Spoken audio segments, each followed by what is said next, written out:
सकाम है, तुम निष्काम हो जाओ।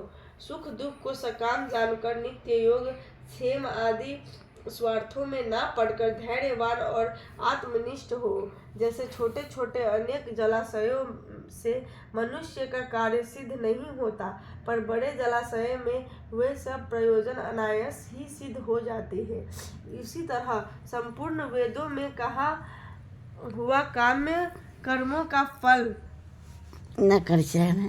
ब्रह्मा में भक्ति रखने वाले मनुष्य को सहज प्राप्त होता है। तुमको केवल कर्म करना चाहिए, फल तुम्हारे अधिकार में नहीं। तुम ना तो फल की अभिलाषा में काम करो और ना निष्काम ही रहो। फल की आशा त्याग कर कार्य करो। असफलता व असफलता को सम्मान मानकर तुम योगस्थ होकर कर्म करो। यही कर्म ज्ञान योग है। इस बुद्धि योग सहित कर्म से अन्य कर्म अत्यंत हीन है। इसीलिए तुम बुद्धि योग का आश्रय ग्रहण करो। फल की इच्छा रखने वाले निकृष्ट होते हैं। निष्काम कर्म करने वाले पुरुष ईश्वर कृपा से इसी संसार में सुकृत तथा दुष्कृत इन दोनों ही का त्याग कर देता है। इसीलिए तुम निष्काम कर्म में प्रवृत्त हो, जो सभी कर्मों से कल्याणकारक है। कर्म फल को त्याग कर ही बुद्धि युक्त ज्ञानी पुरुष जन्म बंधन से हटकर मोक्ष को प्राप्त होते हैं। जब तुम्हारा मन आगे होने वाली तथा हुई बातों से विरक्त हो जाएगा, अनेक श्रुति स्मृतियों के वचनों को सुनने से तुम्हारी बुद्धि भ्रमित हो गई है। जिस समय निश्चल होकर आत्मा में स्थिर होगी, तभी तुमको तत्व ज्ञान प्राप्त होगा। अर्जुन ने पूछा, हे केशव, आत्म स्वरूप में निश्चल बुद्धि वाला किसको कहते हैं? उसके लक्षण क्या और वह कैसे बोलता है, कैसे बैठता है, कैसे चलता है? श्री कृष्ण जी बोले, हे अर्जुन, जो महापुरुष मन की सब कामनाओं को त्याग देता है और अपने आप ही प्रसन्न रहता है, उसको निश्चल बुद्धि वाला कहते हैं। दुख में जिसके मन को खेद नहीं होता और सुख में जिसको आसक्ति नहीं होती और प्रीति भय क्रोध जिसके जाते रहे, वह महात्मा स्थिति बुद्धि वाला मुनि कहलाता है। जो सर्वत्र स्नेह करता है, जो शुभ पदार्थ प्राप्त होने से हर्ष नहीं करता, अशुभ से अप्रसन्न नहीं होता, उसी को स्थिर बुद्धि जानना चाहिए।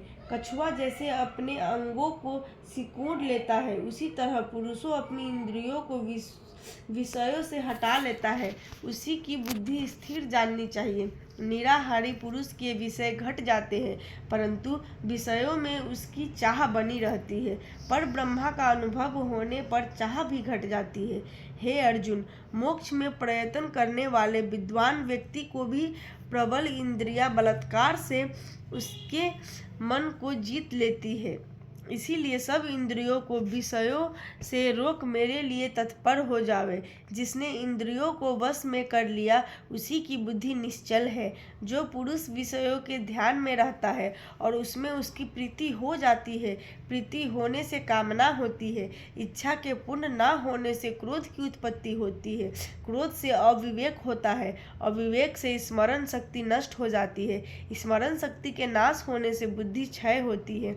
जिसकी बुद्धि का नाश हुआ, वह विनाश को प्राप्त होता है। जो पुरुष राग द्वेष से रहित वह हो, इंद्रियों से विषय सुख का अनुभव नहीं करता और अपने मन को वश में रखता है, वह शांति को प्राप्त होता है। शांति मिलने पर सभी दुखों का नाश हो जाता है।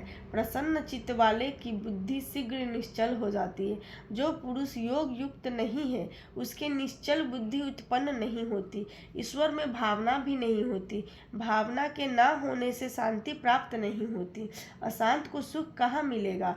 जैसे वायु नाव को जल में खींच ले जाता है, उसी प्रकार इंद्रियों उस पुरुष को की बुद्धि को नाश कर देती है। उसका मन विषयासक्ति से इंद्रियों के पीछे लग जाता है।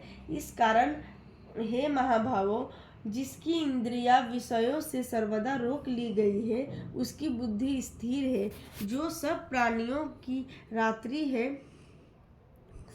उसमें संयमी जगता रहता है, प्राणी मात्र जिस समय जागते हैं, मुनिजनों की वह रात्रि है। जल से भरे पूर्ण समुद्र में और नदियों का जल भरने पर भी वह अपनी मर्यादा पर ही रहता है। उसी प्रकार जिस पुरुष में इच्छा के ना रहने पर भी सब विषय भोग प्रवेश करते हैं, उसी को शांति मिलती है। विषयों की इच्छा करने वाले को शांति नहीं मिलती। जो पुरुष सब कामनाओं को छोड़कर इच्छा रहित विचरता और ममता अहंकार जिसमें नहीं है, वह शांति को प्राप्त होता है। हे पार्थ, ब्रह्मा स्थित